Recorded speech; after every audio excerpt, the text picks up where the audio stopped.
Pero tú, cuando ores, entra en tu cuarto, cierra la puerta y ora a tu Padre en secreto. Y tu Padre que ve lo que haces en secreto te dará tu premio. Mateo capítulo 6, versículo 6. El manual del maestro. La instrucción de vida. Muy buenas noches. Gusto estar en su casa una vez más. Poder entrar a través de estos medios virtuales para saludarnos, para encontrarnos en este tiempo de devocional. Muchas gracias por conectarse, por estar aquí siempre en nuestro canal Comunidad Cristiana de Crecimiento Integral. Es una alegría gigante poder estar aprendiendo de la palabra del Señor y orando por la situación que pues estamos viviendo, que no ha sido una situación nada sencilla, que el mundo está bastante complicado y en Colombia pues tenemos un aumento considerable de contagiados, aunque estamos confiando siempre que el Señor está con nosotros, ayudándonos y sacándonos adelante. Un saludo muy especial a todos. Gracias por todo lo que nos escriben. Por acá tengo todo lo que ustedes nos escriben en el YouTube. Gracias a Lolita Arias, a Manuel, a Betty Prieto, a Edgar, que nos hablan, Javier Rodríguez, a Marlene, Luis Ofelia, a Nancy Ruiz, a Jacqueline Tavio, a Pipe Alayón, que entiendo que no está en Colombia, sino está en otro lado, a Juana Melo, a Sonia Vargas, Sarita, Luis Forero. Un saludo muy especial a ese par de amados hermanos de nuestra comunidad de la tercera edad. Un saludo muy, muy especial. Yolanda Doncel, qué rico saludarte, Yolanda. Sé que estás en el Amazonas y ahorita pues en el Amazonas estamos teniendo una serie de contagios bastante fuertes. Dios nos ayude, sigamos haciendo las cosas bien. Y Yolanda, por favor, cuídate allá en el Amazonas, recibe mi abrazo desde aquí, desde este lugar. Gilma Córdoba también, un saludo muy especial, Gilma. William Mosquera y familia. Bueno, saludamos a todas estas personas y a todos los que nos escriben alguna cosa, pues quiero saludarles y darles un apretón de mano, un abrazo virtual muy importante. Además, nos han llegado algunas peticiones de oración bastante serias, como vamos a orar por Sneider Arenas Corso, que está hospitalizado y estamos a una posible cirugía. Las personas no solamente están enfermas de COVID-19, también hay otras situaciones. También tenemos a Jawin Gamba, a Maya, a Jefferson, a Ofelia, a Miguel Contreras, a Luz Mary, a Alejandro, a Pedro Pablo, a Luz Dari Rincón, a Jessica Villalba también está pidiendo oración, juntamente con sus compañeros de su lugar de trabajo. Bueno, vamos a orar por todos ellos en este mismo instante. Vamos a rogar a Dios. Y cuando quieras que estemos orando por tu necesidad de una forma particular, pues nos lo escribes en el WhatsApp y seguro que vamos a estar muy pendientes de atender la situación. Señor, en esta noche me uno para orar a favor de todas estas necesidades que acabamos de mencionar. Personas en hospitales esperando cirugías, personas en sus trabajos en medio de la preocupación, de la angustia, de la dificultad, viviendo la tensión de lo que estamos pasando a nivel mundial. Por eso en nuestra oración nos unimos como comunidad para rogarte por las personas y una palabra tuya bastará para sanar. Eso lo tenemos totalmente claro, Dios. Una palabra tuya es suficiente. Una palabra tuya es suficiente para que el mundo que está viviendo esta crisis pueda retornar a la normalidad. Solamente que podamos ser seres humanos que aprendemos en este caminar. Y mi oración por cada persona que nos envía una necesidad de oración. Rogarte por estos compañeros de trabajo de tu hija, porque en el día a día están arriesgándose, están trabajando en medio de la pandemia, pero hay un susto normal y hoy los ponemos delante de tu presencia. Pongo delante de tu presencia a todas las familias de la comunidad, de la iglesia. Pongo delante de tu presencia al que sale día a día a ganarse el pan diario y que necesita de tu compañía, de tu amor, de tu bondad, de esa grandeza que tú das, Señor. Y hoy, una vez más, declaramos que tú sigues siendo nuestro Señor y en ti está puesta nuestra confianza. Amén y amén. Amén, muy bien. Qué bueno poder saludarlos personalmente. Vamos a establecer en este proceso un día en el que podemos interactuar en vivo.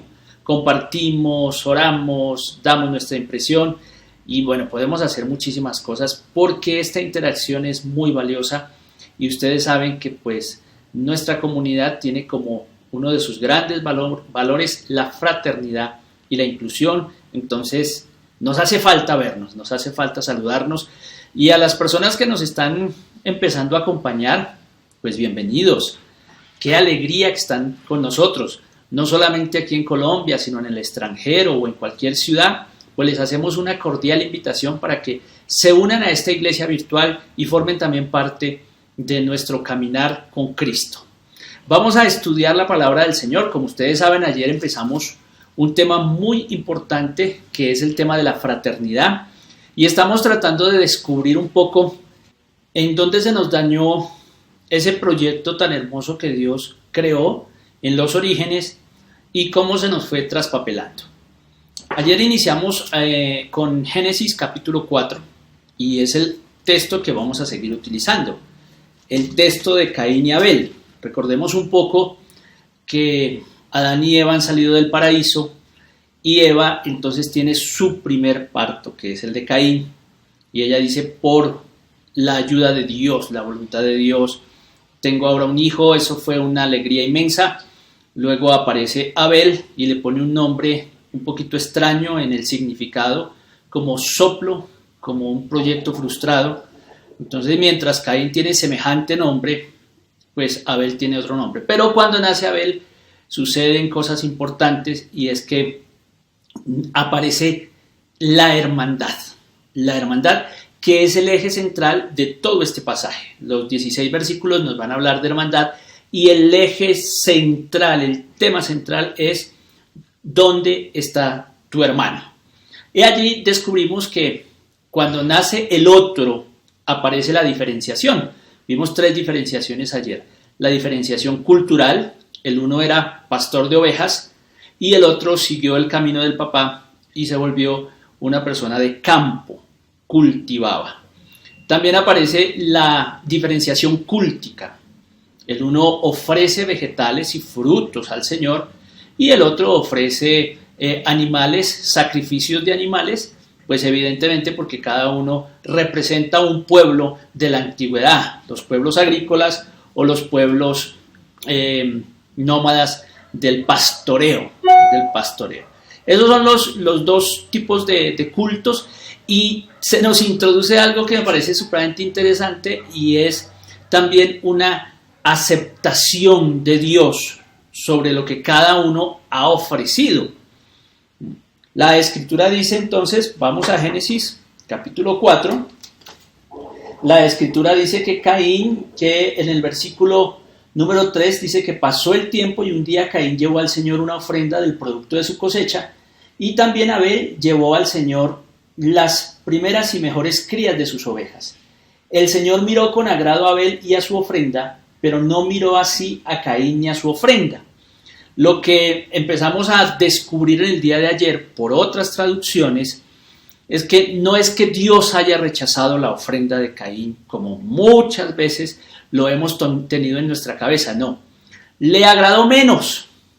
No. Entonces el labrador, que es Caín, ofrece unos vegetales, ofrece unos frutos, y el que es pastor ofrece animales, y a Dios le agradó más la ofrenda de Abel y le agradó menos, no es que el Señor la esté rechazando de plano, le agradó menos la ofrenda de Caín. Ahora, eso es lo inesperado en el pasaje. Eso es lo que nos llama la atención y que tenemos que estudiar. ¿Por qué a Dios no le agradó tanto la ofrenda de Caín? Y uno podría empezar a buscar en algunas partes de la Biblia, por ejemplo en Proverbios capítulo 15, versículo 8. Vamos a buscar Proverbios 15:8.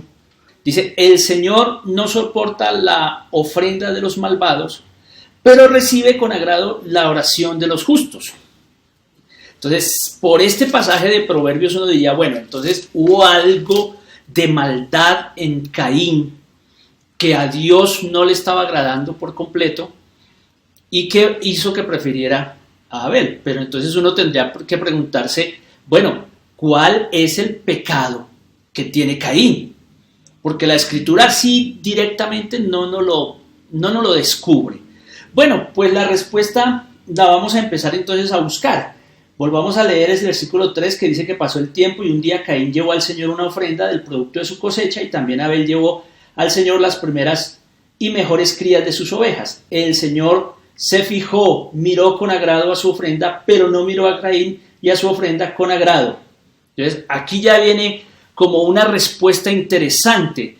El Señor se fija en uno y en su ofrenda de animales, pero al otro no siente tanto agrado en los vegetales y en Caín. Entonces hay una preferencia un poquito extraña. Y es que en el Antiguo Testamento uno siempre observa que Dios tuvo una preferencia por el menor. Aquí tenemos un ejemplo de ello. Dios prefiere a Abel por encima de Caín. Jacob es el menor. Dios prefiere a Jacob por encima de Esaú. José también fue menor y José fue preferido por Dios por encima de sus hermanos en medio de toda la situación que se vivió. El mismo Isaac es preferido por Dios siendo menor y dejando a un lado a su hermano Ismael. El Antiguo Testamento siempre nos habla un poco de ese tipo de cosas, que hay una extraña actitud de Dios frente al mayor.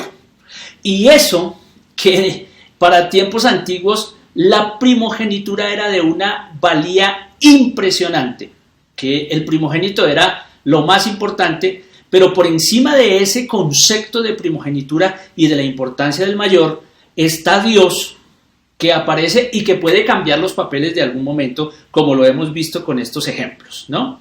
Sin embargo, no es que Dios no ame a Caín. No, eso no es así. Hay un ejemplo que dice, bueno,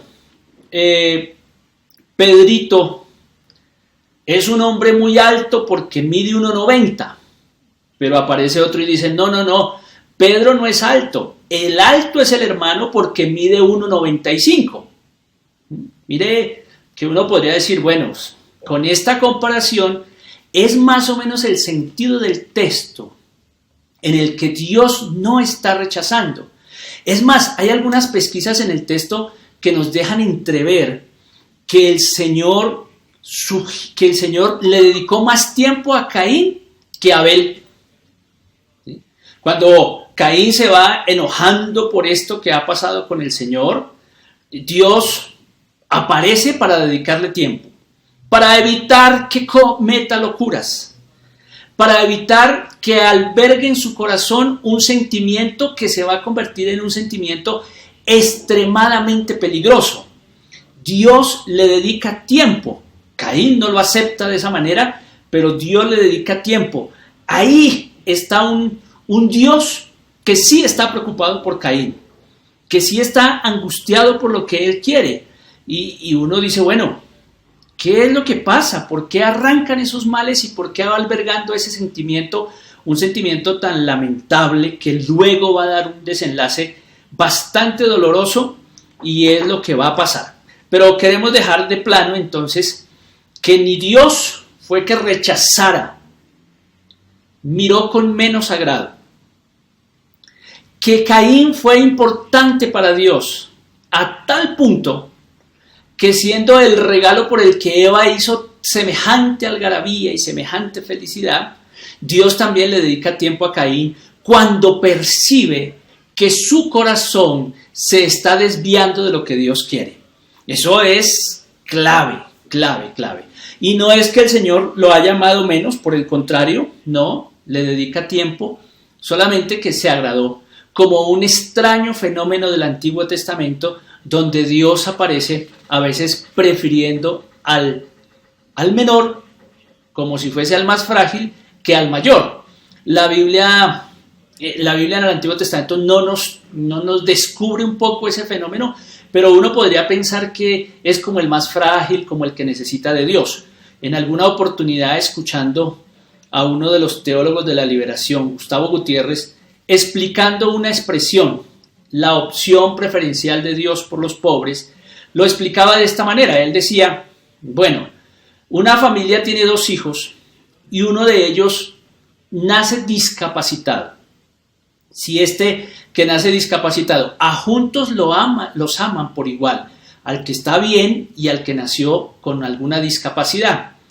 Pero porque este tiene cierta discapacidad, le dedican más tiempo, lo cuidan más, le dan más atención, no porque este no lo amen. Entonces él explicaba diciendo, bueno, a juntos, a las sociedades Dios las ama por igual, pero prefiere en algunas oportunidades al que está en mayor necesidad. Pero eso no significa que al otro no lo ame. Y eso es lo que ha pasado con Caín. A Caín el Señor le dedica tiempo, lo ayuda, el Señor hace de todo. Pero aquí empieza algo particular, y es que Caín, después de esta situación, está cabizbajo y empieza a no soportar lo que está viviendo, ni con Dios, ni con su hermano, no con su, sino con su hermano, y entonces alberga sentimientos que se van a volver muy peligrosos para el ser humano, y ahí es donde tenemos que empezar a tener cuidado. ¿Cuál es la acción de Dios cuando Dios ve que Caín está albergando cosas que no debe albergar? Ahí encontramos la acción de Dios, y es que el Dios compasivo invita a la misericordia a Caín, lo invita a hacer un análisis de su interior para que comprenda si es bueno o malo lo que está dejando albergar allá en su corazón. Antes de que vaya y cometa el fratricidio que va a cometer, Dios se encuentra con él. Y es un acto de misericordia de Dios encontrarse con él. Dios no lo ha rechazado. Mire, aquí hay algo muy importante. Dios no nos ha rechazado a ninguno de nosotros. Por el contrario, cuando nos ve en esa situación, no nos desecha, nos dedica tiempo y nos quiere hacer entender allá dentro de nuestro corazón cuál es el camino correcto, cuál es el camino que debemos seguir. Entonces, para usted que me está viendo en este día, yo le tengo una extraordinaria noticia partiendo desde Caín, que se equivocó. Dios jamás rechaza a nadie. Dios jamás. Por el contrario, a Caín le dedicó más tiempo que a Abel. Y mañana, pues vamos a ver cuál fue el pecado de Caín. ¿Quieres saber cuál fue el pecado de Caín? ¿Por qué no lo encontramos en la Biblia? No se pierda el episodio de mañana por este mismo canal y a esta misma hora, porque vamos a seguir estudiando la palabra de Dios y este pasaje que es el inicio de los problemas humanos. Por eso le vamos a dedicar el tiempo necesario, porque aquí está no solo el origen de la hermandad, no solo el origen de las diferencias, porque cuando hay otro hay diferencias, sino también el origen de la violencia que nos tiene como nos tiene. Vamos a orar. Padre Celestial, estamos adentrándonos en un tema muy importante. Y aquí estamos con amor y misericordia rogando tu compañía y tu bendición. Mi buen Dios, síguenos hablando. Y a todos los que me escuchan, que en algún momento se han sentido que tú nos has dejado, nos has abandonado, o que no nos has mirado, pues estamos analizando a Caín y nos damos cuenta que tú no haces acepción para mirar. No haces excepción. Nos cuidas, nos dedicas tiempo y nos ayudas para que tomemos el camino adecuado. Muchas gracias, buen Dios. Te alabo y te bendigo. Y una vez más te ruego por este mundo tan necesitado, porque estamos viviendo momentos en los que solo nos pegamos de tus manos, Señor, para seguir caminando, para seguir la vida. Amén, Señor. No nos olvidemos, mañana seguimos con este interesante estudio sobre el origen de la violencia, sobre el origen del mal, sobre el origen de las diferencias. Mañana continuamos. Un abrazo, Dios les bendiga, Dios les guarde y no nos olvidemos de lo que dijo San Pablo. Nada ni nadie nos podrá separar del amor de Dios, que es en Cristo Jesús, Señor nuestro. Chao, chao. Mil bendiciones. El Manual del Maestro. La instrucción de vida.